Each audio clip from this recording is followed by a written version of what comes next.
Hello guys and welcome to another video. Today we're going to be talking about the imperfect tense.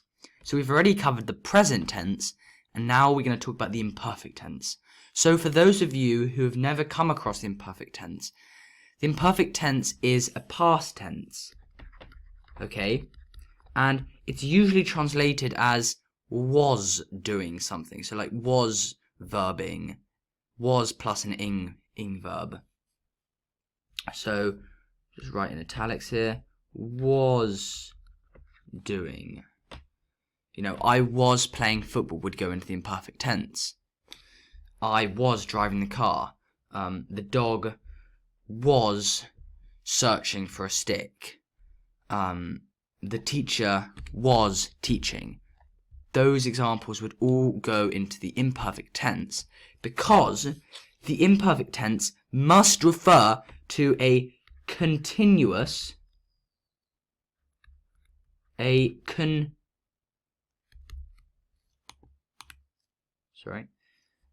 must refer to a continuous action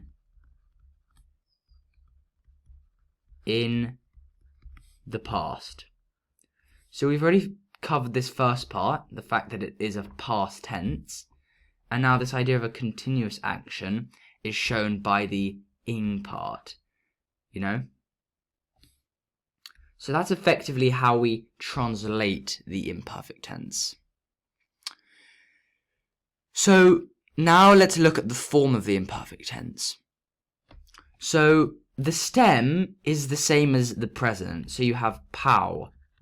Pow is the stem, and then you have your endings here. But crucially as well, you have an augment here. So the augment, just write a different colour here. The epsilon here with the smooth breathing is called the augment. And the augment effectively denotes that it is a perfect tense.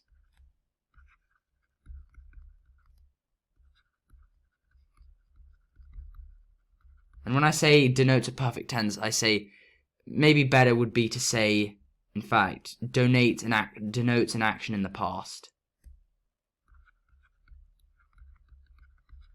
So that's really crucial. It's just referring to an action that's in the past. Forget about perfect tense. The augment will be used on any tense that refers to actions in the past. So that's the augment. It's an epsilon with a rough breathing, and it goes onto the front of the stem. So you have epau, or you'd have, let's just have some examples here.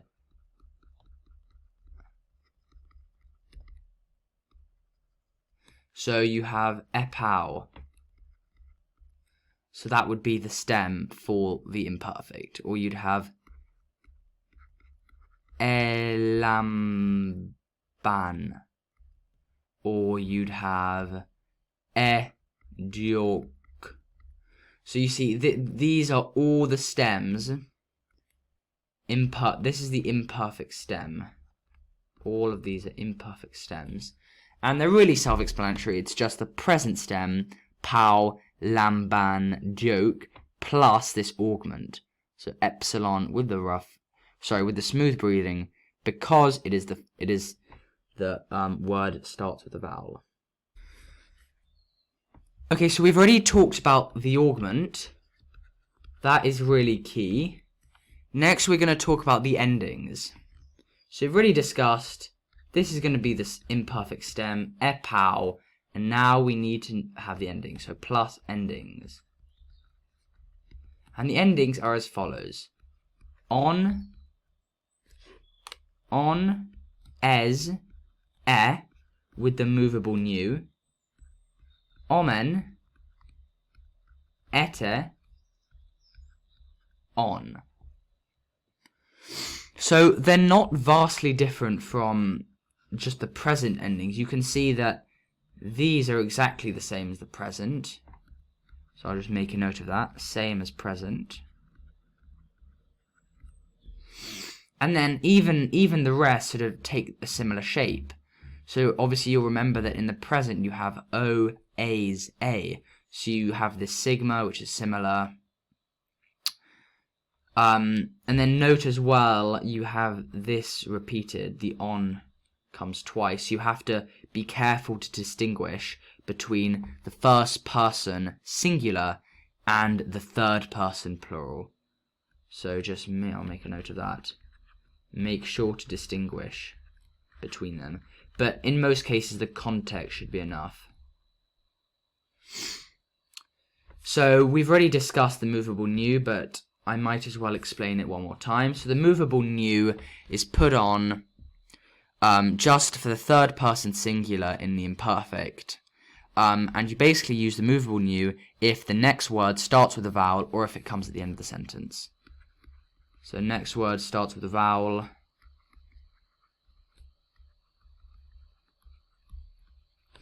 Or comes at the end of the sentence.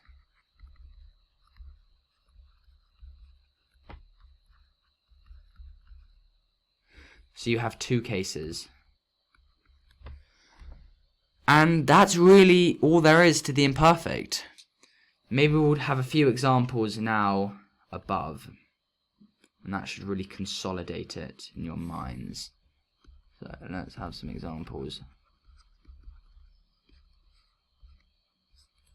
Okay, so I was releasing. Be question 1. Question 2. They were chasing.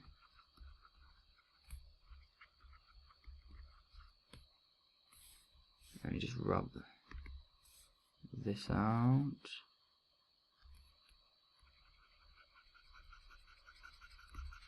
And question 3, we will have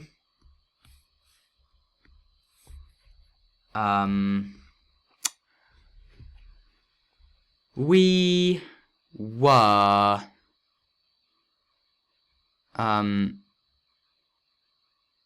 were teaching. Let's have we were teaching.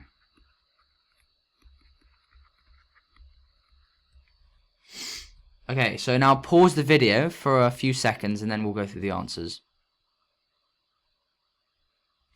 Okay, so I was releasing. So let's first get the stem. So it's obviously going to be elu. Elu is going to be the stem because the present is luo, I release. So put on the temporal augment, and then get rid of the present endings. So you're left with this stem, and then it's I. And we've already discussed here, first person singular endings is on, so it's going to be lu on. Easy. Right, they were chasing. So the stem is going to be edioke.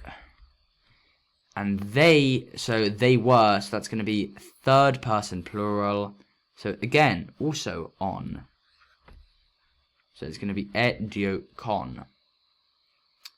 Finally, we were teaching. The stem is going to be edidask.